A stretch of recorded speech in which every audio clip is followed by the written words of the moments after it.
You know how in the United States, there's a needle to thread here.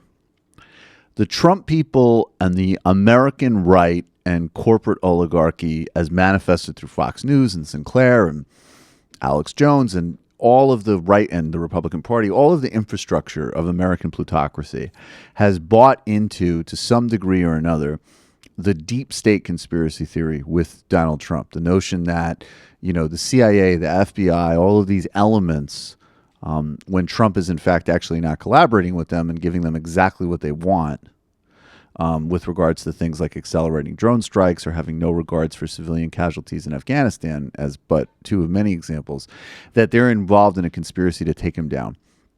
Now, as with all of these things, there's the dumb version of this, which just embraces that same conspiracy theory essentially and kind of makes weird common cause with Trump. I don't agree with everything he says by any stretch, but Glenn Greenwald has some very smart critiques of people who have allowed their all-consuming focus on Trump to obscure broader concerns about structural issues with the national security state and legal protections, and that's real. People should check out the debate between Greenwald and Risen on the Intercept. Yeah, and it's a great debate because they're both basically right as far as I'm concerned, and they're both speaking to different things. And in a more specific concern about Trump sense, Risen and has great points, and I think, and as I say, it just would be mind-blowingly shocking if there wasn't criminal wrongdoing found there of some variety or another with Trump, as far as I'm concerned. And Greenwald's broader critiques of the press and the intelligence community are really important. Now, in Brazil, this has actually happened. And I'm going to just do a minute of background on this. In 2002, 2003, Lula Inácio Lula de Silva, and I'm butchering it, I know him as Lula, was elected president, I believe, in 2003. And he had ran several times before for president. He grew up dirt poor, did not go to college, worked his way through a labor union, and was a co-founder of the PT, which is the Workers' Party, which in the early 80s fought Brazil's military dictatorship. He went to jail fighting them. That dictatorship lasted until 1985. Now, the PT was a very interesting democratic socialist party which really genuinely fused labor and urban intellectuals and middle classes. So there's an interesting politics to it. And Lula ran for president several times. He was unsuccessful until 2003. He ran, he won, and he moderated his image. And part of that was a PR thing. He sort of trimmed his beard. He looked less gruff. He actually is a very charismatic, avuncular guy. And it was portrayed in the press that Lula had moderated, which he had. But what moderate means in Brazil is that Brazil is a totally plutocratic and fundamentally corrupted system in many respects with regards to its politics and traditional oligarchic elites. And Lula made deals to get the Worker Party in power.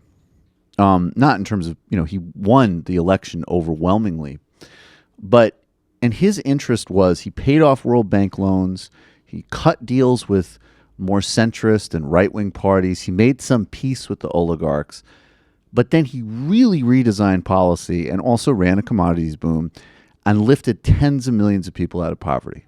Now, there's a whole bunch of other stuff to get into, which I think was Anthony Pereira and I did this a bit over a year ago on Majority Report. It was not a perfect record by any stretch, but if you are a underclass in Brazil, your experience of life under the Workers' Party and Lula and then Dilma is a radical improvement. Lula won 3 terms, I believe, and then Dilma won 2. In 2014, Dilma was impeached on literally a technicality, like almost literally a budget accounting maneuver that they used, essentially. She was replaced in office by the current president, Michel Temer, who is literally on tape talking about bribing somebody. Okay, so Brazilian politics is filled with criminals. Now, Lula has not actually been convicted yet, but he is being sentenced during the process of his adjudication. And I'll just say two things. We'll get into this more. One, it is a very shaky case.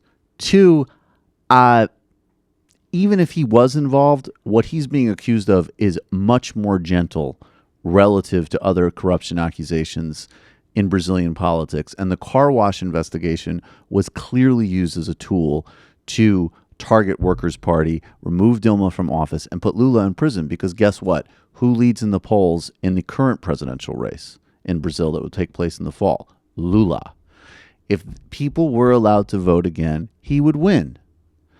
And there is also, by the way, an actual fascist in the Donald Trump mode who is another leading contender in the race. So I say this all to say that that's actually a pretty accurate expression of a deep state taking on a democratic party and government, and in fact now sending a guy who, when he left office, was in plus 80 approval ratings. President Obama called him the most popular politician on the planet. And here is a clip of Lula. He's addressing supporters before he turned himself into prison on Saturday. I am doing a very conscious thing. I told the comrades that if it depends on my will, I would not go, but I will go. I am going because they are going to say tomorrow that Lula is out of the way, that Lula is hidden. No, I'm not hiding. I'm going to go there and see their faces so they know I'm not afraid, so they know that I am not going to run, and so they know I'm going to prove my innocence. They need to know that.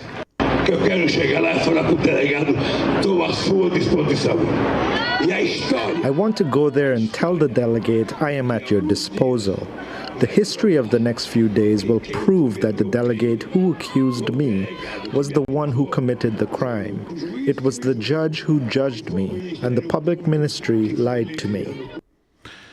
Last thing I'll say about this is that if Lula and Dilma, who were absolutely conciliatory with capital and did not fundamentally challenge some of the same systems of oligarchy and patronage in Brazil, while at the same time delivering real and vast social improvements, they created a social democratic win-win that pragmatically didn't threaten real, traditional power relations, but also improved tens of millions of lives. If that doesn't work, because of how fascist that capital class is willing to get, and I use that word very explicitly, and before the Supreme Court sentenced him to this 12-year sentence, you had figures in the military essentially say, if this doesn't happen, imply that they would intervene. There seems to be an actual appetite there for a return to the 70s and 80s. If that type of arrangement that Lula did won't work, that has some very disturbing implications for, what is and isn't pragmatic in our politics. And I know that I kind of forward this socialist perspective, which in many respects I agree with. But part of the point is that, that's the head as much as the heart. Because if something like Lula won't work, then that just means that these arrangements, these classes are always fundamentally a threat. And we should be in solidarity.